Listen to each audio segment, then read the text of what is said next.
আজকে এত বেলা হতে চললো কিন্তু সবাই এখনো পর্যন্ত এলো না। এই সব হলো কুঁড়েমির লক্ষণ মহারাজ। আপনি একদিন যারা যারা দেরি করছে তাদের চাপকে দেবেন, তাহলেই সব সিধে হয়ে যাবে। আর বলবেন না মহারাজ, আজকে গিন্নি কাঁচা লঙ্কা দিয়ে কুচো চিংড়ির ঝালটা যা বানিয়েছিল না, খেতে খেতে দেরি হয়ে গেল। গোলগাপ্পি দেওয়ার আর জায়গা পাও না না? বিশ্বাস করুন, সত্যি খুব ভালো রান্না করেছিল গিন্নি, তাই আবার আরেক হাঁড়ি ভাত চড়াতে বললাম। আর সেটা খেয়ে আসতেই তো দেরি হয়ে গেল। আরো এক হাঁড়ি? মহারাজ কিছু মনে করবেন না, এই পাঠশালা বন্ধ করে সব গুছিয়ে তাপে এলাম। সুপ্রভাত মহারাজ। সুপ্রভাত মহারাজ। প্রভাত আজকে আর শুনেই। তোমরা সবাই এত কুঁড়ে হয়ে গেছো যে কি বলবো। মহারাজ, এই কুঁড়েমির আসল কারণ হচ্ছে চর্বি। কথায় আছে, যত বেশি চর্বি তত তাড়াতাড়ি মরবি। আপনি কি বলতে চাইছেন মন্ত্রী মশাই, যে আমি তাড়াতাড়ি মরে যাব আর আপনি মজা দেখবেন? ঠাকুর ঘরে কে, আমি তো কলা খাইনি ব্যাপার হয়ে গেল। গোপালের একদম মোক্ষম জায়গায় আঘাত লেগেছে, যাকে বলে ওই আঁতে ঘা। তুমি বেশি কথা বলো না বৈদ্য, ছুঁচ করে চালুনির বিচার। হ্যাঁ, বৈদ্য তো দেরি করেই এসেছে। আমার মনে হয় প্রত্যেককে এমন ভাবে প্রশিক্ষণ দেওয়া দরকার যাতে তারা একটু চনমনে হয়ে ওঠে। হ্যাঁ মহারাজ, তাহলে আগামীকাল থেকেই শুরু হোক ব্যায়াম আর অস্ত্র শিক্ষা। হ্যাঁ, কুঁড়ে থাকলে রাজ্যের কোনো বিপদ আপদেই সভাসদেরা কাজে আসবে না। ঠিক বলেছেন মহারাজ। তাহলে আর দেরি কেন, চলো সবাই এখনই আমরা মাঠে যাই। এই তো মহারাজ ভরপেট খেয়ে এলাম, এখনই মাঠে? ওসব অজুহাত দিয়ে লাভ নেই, চলো চলো চলো।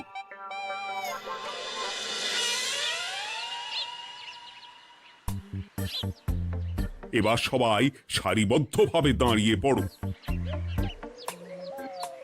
কি গোপাল কোথায়? মহারাজ, গোপাল আপনার পিছনে দাঁড়িয়ে আছে, চুপি চুপি। এই এই এই গোপাল, যাও যাও মাঠের মাঝখানে গিয়ে দাঁড়াও। এই চাঁদি ফাটা রোদে কেন মহারাজ সুস্থ শরীরকে ব্যস্ত করছেন? এইসব বাজে কথা শুনতে চাই না। শুয়ে বসে থেকে শরীরের কি অবস্থা করেছো? শরীরের নাম মহাশয়, যা সবে তাই সয়। তুমি যাবে না, তোমাকে এক্ষুনি বরখাস্ত করব। কি জ্বালা! যেখানে আমার সব কাজ বুদ্ধি দিয়েই হয়ে যায়, সেখানে গায়ের জোরের কি দরকার? হ্যাঁ, এই গোপাল, আমি 1 থেকে 3 অব্দি গুনবো, তারপরে সবাই এই মাঠের ধার বরাবর 5 বার পাক দিয়ে দৌড়বে। ঠিক আছে মহারাজ, আমি প্রস্তুত। আমি রোগা পটকা আছি, কোনো সমস্যাই হবে না। হয়ে গেল। সবাই প্রস্তুত? 1 2 3। কি হলো গোপাল, দৌড়াও দৌড়াও। মহারাজ, এর থেকে বেশি জোরে পারবো না। আই, কে আছো? একটা কঞ্চি দাও। এই সেরেছে। বেশ হয়েছে, বেশ হয়েছে। ব্যাটার এবার চর্বি কমবে। কি হলো গোপাল? হ্যাঁ, হয়ে গেল? হ্যাঁ?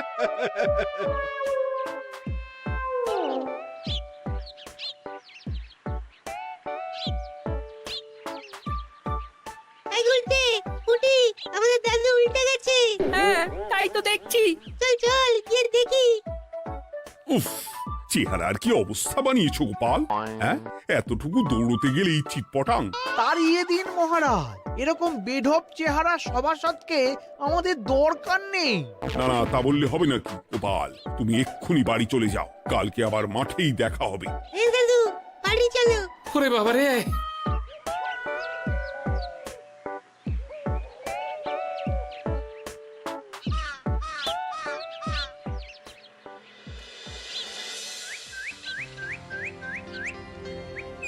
আরে ধুর ছাতার মাথা, তখন থেকে জল খেয়েই চলেছ।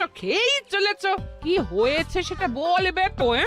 শরীর চর্চা হয়েছে, শক্তি খরচা হয়েছে, আর পারছি না। উফ, বাপরে বাপ, কি পায়ে ব্যথা! এই জন্যেই আমি বলি বাপু, একটু বপুটাও নড়াও, কিন্তু কার কথা কে শোনে? ওরে বাবা, অকারণে সুস্থ শরীর ব্যস্ত করবো কেন বলো তো? বেশি নড়াচড়া করলেই আয়ু কমে যায়। তোমার এই বাজে কথা কোন শাস্ত্রে লেখা আছে শুনি? শাস্ত্রে কেন যাব, বাস্তবে জলজান্ত উদাহরণ আছে। আমি মানতে পারছি না। হুম, মানতে পারছি না বললে তো হবে না, তোমাকে মানতেই হবে। বেশ, প্রমাণ করো। আমি যদি তোমাকে প্রমাণ করে দিতে পারি, তাহলে আজ থেকে বাড়ির বাজার দোকান করার দায়িত্বটাও তোমাকেই নিতে হবে। দিদা, তুমি তো ফেঁসে যাবে, দাদুর সঙ্গে বাজি লড়বে না। এই বাদ দে তো, তোর দাদু আগে প্রমাণ করুক যে বেশি নড়াচড়া করলে বয়স কমে। হ্যাঁ তাহলে বাজি? হ্যাঁ, বাজি। আচ্ছা ঠিক আছে, বেশ। তুমি তুমি একটা পশুর নাম বলো তো, যারা খুব তাড়াতাড়ি দৌড়য়। ঘোড়া, হরিণ, চিতাবাঘ আরো আছে। আচ্ছা, এবার সবচেয়ে আস্তে আস্তে কোন পশু চলে, এরকম একটা পশুর উদাহরণ দাও। কেন, কচ্ছপ? এই তো পেয়ে গেছে উত্তর। এবার তুমি বলো তো, কচ্ছপ কত বছর বাঁচে, আর ঘোড়া, হরিণ, চিতাবাঘ এরা কত বছর বাঁচে? চিতাবাঘ, ঘোড়া কেউই 30 বছরের বেশি বাঁচে না, কিন্তু কচ্ছপ 300 বছরও বেঁচে থাকে। হেরেছে, হেরেছে, আমার বউ হেরেছে। উফ, জীবনের কত বড় চাপ নেমে গেল। হ্যাঁ, এই তুমি আমাকে এভাবে হারালে। তখনই বললাম দাদুর সঙ্গে বাজি লড়তে যেও না। নাও, এবার খেলা সামলাও।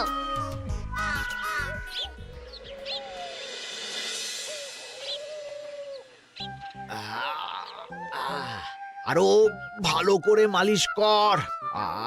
আজকে ছোটাছুটি করে পা দুটো বেশ ব্যথা ব্যথা করছে। কালকে তো আবার অন্য পরীক্ষা। আরে আমার হালকা চেহারা আছে, সব সামলে নেব। কালকে তো অস্ত্র চালনা হবে, কালকে আমি কাঁপিয়ে দেব। কাঁপাতে তো হবেই মন্ত্রী মশাই।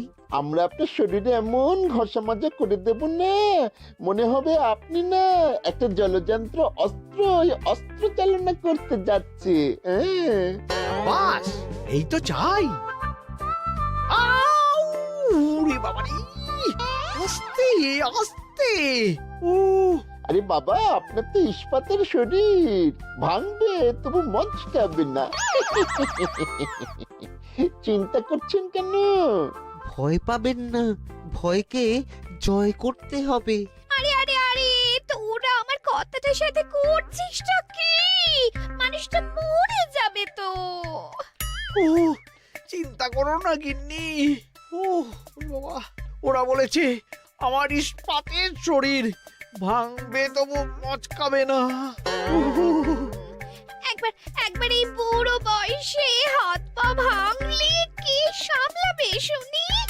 মন্ত্রী মশাই, আমাদের বকশিসটা দিয়ে দিন, আমরা কেটে পড়ি। বাবারে বাবা, দিচ্ছি, এনে। এত খাটানোর পরে এতেই এখন খুশি থাক। হ্যাঁ,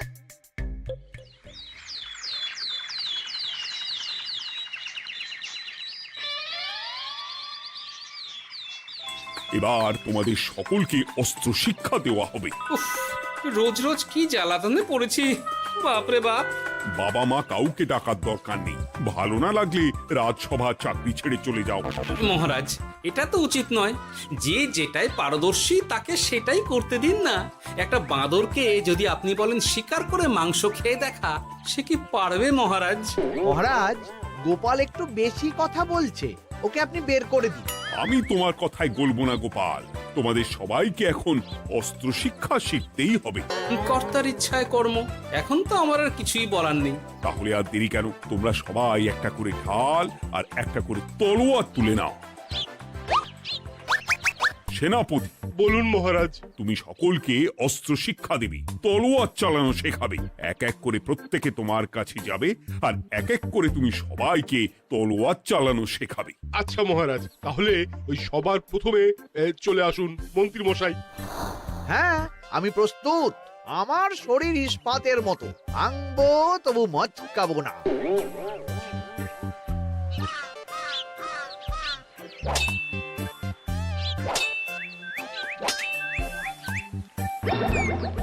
কি কেমন দিলাম? অত সহজ নয় সেনাপতি। আমি মন্ত্রী এমনি এমনি হইনি, আগে অস্ত্র শিক্ষা শিখে তবে মন্ত্রী হয়েছি। এটা কি হলো?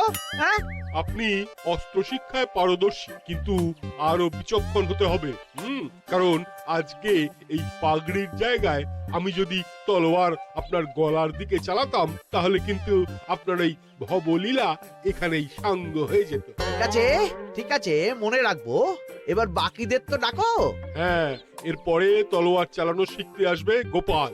গোপাল দাদু, গোপাল দাদু। বাবা বাবা বাবা, গোপাল তুমি আবার দল বল নিয়ে এসেছো। দেখি তোমার কত দম। গোপাল, তুমি প্রস্তুত হও।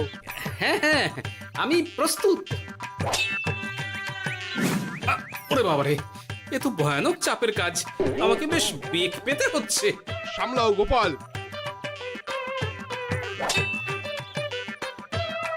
না, আমাকে অন্য রাস্তা দেখতে হবে। সেনাপতি, মহারাজের দিব্যি, তুমি আমার দিকে তলোয়ার ঢাল বাড়াবে না। এই এটা কি হলো? সত্যি তো, এটা কি হলো? গেল গেল গেল গেল গেল গেল গেল, দুটিটা খুলে গেল গো। দেব নাকি এবার কুচ করে কেটে? জিতে গেছি, জিতে গেছি। এটা কি হলো? শত্রুপক্ষ কখনো কারো দিব্যি শুনবে না। আর সেনাপতি, তুমি কি ওখানে দাঁড়িয়ে দাঁড়িয়ে মজা দেখছো? আমি কি করব মহারাজ, গোপাল যে আপনার দিব্যি দিয়ে দিল। গোপাল বেটা খুব চালাক। তাহলে এখন উপায়? ওসব গোপাল তোমাকে বোকা বানাবার জন্য করেছে। তুমি ধুতি ঠিক করে আবার লড়াই চালিয়ে যাও। যথাজ্ঞা মহারাজ।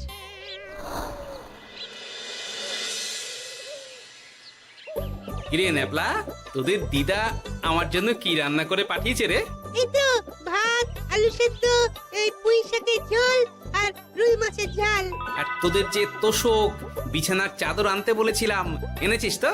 ওই তো দাদু, কুটির গুলটে আর বাকিরা সবাই ধরাধরি করে নিয়ে আসছে। ব্যাস, তাহলে তার কোনো চিন্তা নেই। খেয়ে একটা জব্বর ঘুম দেব, কারণ এখানে যা রঙ্গ দেখছি তাতে বিকেল হয়ে যাবে। তলোয়ার শিক্ষা আজকের মতন এটুকুই থাক। এবার শুরু হবে বল্লম শিক্ষা। সবাই আবার আগের মতন সারিবদ্ধভাবে দাঁড়িয়ে পড়ো। আহ, তোদের দিদা ওই সবটা কিন্তু বেশ জব্বর বানিয়েছে। তোদের দিদার হাতের রান্নার কোনো তুলনাই নেই। আহা, কি স্বাদ! কি গোপাল আবার কোথায় গেল? এই তো মহারাজ, আমি এখানে ওই পুঁয়ের ঝোল আর রুইয়ের ছাল দিয়ে ভাত খাচ্ছি। এসব কি মাঠের মধ্যে খাওয়া? আরে শরীরটাকে তো রাখতে হবে। তাড়াতাড়ি খেয়ে এইদিকে এসো। আসছি আসছি আসছি। এবার আমি তোমাদের দেখাবো কিভাবে বল্লম নিয়ে তেড়ে যেতে হয়। দেখান মহারাজ।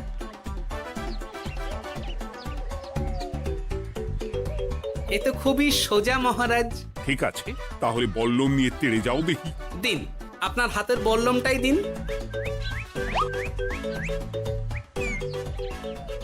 আরে আরে, গোপাল তো মাঠ থেকেই চলে গেল। আমি ডেকে আনছি মহারাজ। আরে আরে, ও গোপাল, গোপাল, মহারাজ ডাকছেন। থামো থামো। মহারাজ বলেছেন বল্লম নিয়ে তেড়ে যেতে। তেড়ে গিয়ে আবার ফিরে আসতে তো উনি বলেননি।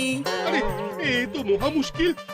উনি এক্ষুনি তোমাকে মাঠে ফিরতে বললেন। সেটা আপনাকে বলতে পারে সেনাপতি, আমাকে তো বলেনি।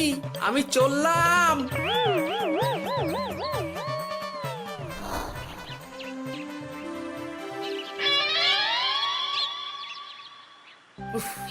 বাবারে বাবা, কি ঝক্কি! অনেক বুদ্ধি করে মাঠ থেকে খাটে চলে এসেছি। আমি আর উঠছি না। এ কি বলি, তোমাদের তো এখন অস্ত্র শিক্ষা নেওয়ার কথা। হ্যাঁ, তোমার বলা নেই, কোয়া নেই, অমনি বাড়ি চলে এলে। আরে বাবা, ওইসব অস্ত্র শিক্ষা মানেই সুস্থ শরীরকে ব্যস্ত করা, অসহ্য খাটনি, অযথা কষ্ট। কষ্ট করলে তবেই কেষ্ট পাওয়া যায়। হ্যাঁ, তোমায় আমি আগেও বুঝিয়েছি, যেখানে বুদ্ধি কথা বলে সেখানে দেহের শক্তি নীরব দর্শক গিন্নি। আরে বাবা, সে না হয় বুঝলাম, কিন্তু মহারাজ তো ভালোর জন্য সবাইকে অস্ত্র শিক্ষা দেওয়ার চেষ্টা করছে না। আরে বাবা, যার যা কাজ তাকে সেটা করালেই পারে। মহারাজ তো সেটা বুঝতেই চাইছেন না। আমি এখন ঘুমো।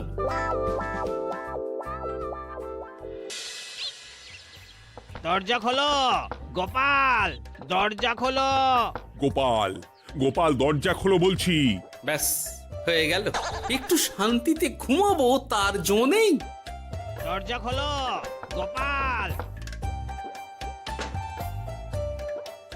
বলুন মহারাজ। তুমি কি পেয়েছোটা কি গোপাল? রাজসভায় দেরি করে আসবে, তারপর অস্ত্র শিক্ষার সময় ফাঁকিবাজি দেবে, এভাবে তো আর তোমাকে মনে হচ্ছে রাজসভায় রাখা যাবে না। মহারাজ, গোপাল তো মুখের কথার লোক নয়, ওকে তাড়িয়ে দিই। কেন মহারাজ, আমি কি এমন মহাপাপ করেছি যে আমাকে তাড়িয়ে দেবেন? এই যে আমার কথা শুনছো না, এটাই তোমার অপরাধ। অপরাধ নেবেন না মহারাজ। পণ্ডিতের দায়িত্ব পুজো করা, সভাকবির দায়িত্ব কবিতা বলা, সাহিত্য চর্চা করা, আর আমার দায়িত্ব হাসি মজা করে আপনার মন ভালো রাখা। কিন্তু আপনি আমাকে জোর করে যুদ্ধের ময়দানে ঠেলে দিতে চাইছেন। এটা আমার ইচ্ছে। আমিও তো মহারাজ ইচ্ছে করলেই অনেক কিছু করতে পারি, চোখ বন্ধ করে লক্ষ্য ভেদ করতে পারি, শুধু বুদ্ধি দিয়ে। আরে বাহ, এত বড় কথা! তাহলে মহারাজ, ওকে বলুন পরীক্ষা দিতে। কি পরীক্ষা? আমি একটা ঘরে বর্ম পরে দাঁড়িয়ে থাকবো, তোমার হাতে অস্ত্র দেব, আমার মাথায় একটা আপেল থাকতে হবে, আর তুমি কিভাবে আমার মাথা থেকে ওই আপেল ফেলতে পারো দেখবো। এ তো খুবই সোজা। কি গোপাল, তাহলে লড়বে নাকি বাজি? হ্যাঁ, লড়তে রাজি আছি। তাহলে আজ রাতেই হয়ে যাক পরীক্ষা।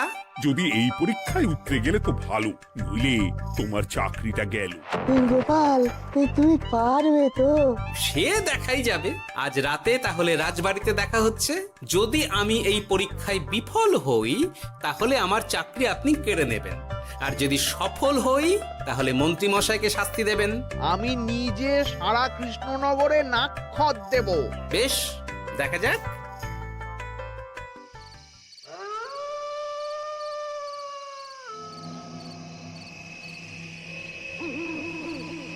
কি মন্ত্রীমশাই, ব্যবস্থা সব ঠিকঠাক হয়েছে তো? হ্যাঁ, এবার শুধু গোপালের পরীক্ষার পালা। আমি তাহলে বাইরে গেলাম, গোপালকে পাঠিয়ে দিচ্ছি।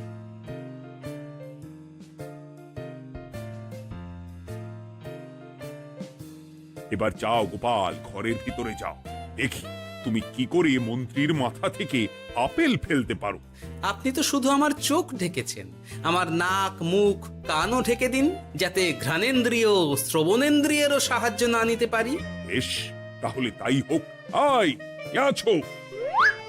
গোপালের মুখ নাক আর কান ঢাকো। যথা আজ্ঞা মহারাজ। একটু মোটা কাপড় দিয়ে নাক মুখ ঢাকো, হ্যাঁ, যাতে সেভাবে আপেলের গন্ধ না পাই। বেশ বেশ।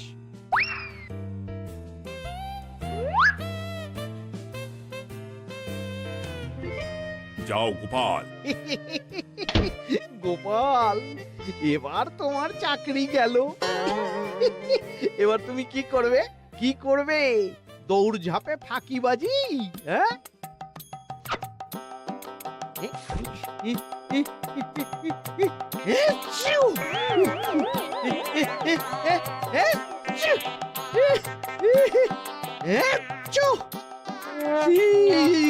গেল গেল গেল গেল গেল, আপেল পড়ে গেল। আপেল পড়ে গেল? মহারাজ, এর মধ্যেই গোপাল আপেল ফেলে দিয়েছে। ঘরের ভেতরে চলো।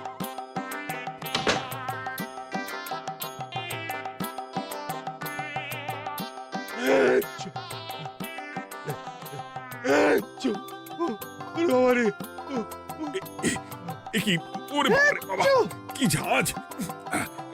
ওরে বাবারে বাবা।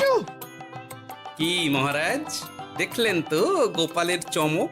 অস্ত্র ছাড়াই আপেল ফেলে দিলাম। কি, এটা তো তুমি নীতি বিরুদ্ধ কাজ করেছো। সারা ঘরে নস্যি ছড়িয়ে দিয়েছো। মহারাজ, হাঁটতে গিয়ে আপেল পড়ে গেছে। এবার সারা কৃষ্ণনগরে নাক্ষত দিতে হবে। সত্যি সত্যি গোপাল, বুদ্ধি তো তোমার জুড়ি মেলা আভার। আমার নাম গোপাল ভাঁড়। একটা কথা মনে রাখবেন, কেউটে সাপের লেজে পা দেবেন না, আর গোপালের কাজে বাধা দেবেন না। যে কাজ বুদ্ধি দিয়ে করা যায় তার কাছে শক্তি ছোট্ট শিশু মাত্র। সত্যি গোপাল, আজ তুমি সেটাই প্রমাণ করে দিলে। আর আজ থেকে তোমাকে তোমার ইচ্ছার বিরুদ্ধে খাটাবো না। তুমি খাও দাও, ভুড়ি বানাও। যার যা কাজ সে তাই করবে। যেমন এখন মন্ত্রী মশাই নাক্ষত দেবেন। হ্যাঁ, ভুল করে বাজি ধরে ফেলেছি, এখন নিজেই চাপে পড়ে গেলাম। তাহলে আর দেরি কেন? নাক্ষত এখন থেকেই শুরু হোক। কৃষ্ণনগরের রাস্তা শেষ হতে হতে সকাল হয়ে যাবে।